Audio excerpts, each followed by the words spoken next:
Le pape François vient de mourir à l'âge de 88 ans, donc il était déjà dans un sale état depuis pas mal de temps. Donc mes condoléances à tous les chrétiens, tous les catholiques du monde entier. Moi personnellement je suis athée, donc de ce point de vue-là ça ne m'atteint pas, mais je comprends qu'il était important pour des millions et des millions de personnes sur la planète.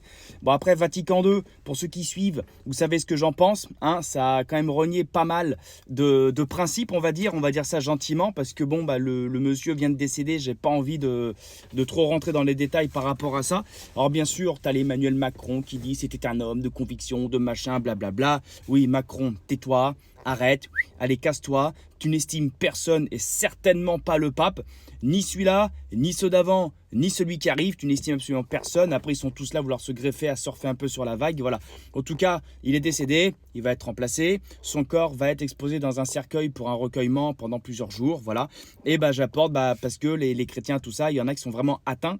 Moi, j'en ai qui m'ont écrit là, qui sont vraiment atteints, très peinés, parce que pour eux, c'est le père spirituel du catholicisme. Et évidemment que ça vient les toucher dans leur foi, voilà, au plus profond d'eux, même si, pour ceux qui suivent, on savait que ça allait arriver. Il était pas bien déjà depuis pas mal de temps, 88 ans, voilà. Bon, c'est fait. Mes condoléances à tous les chrétiens.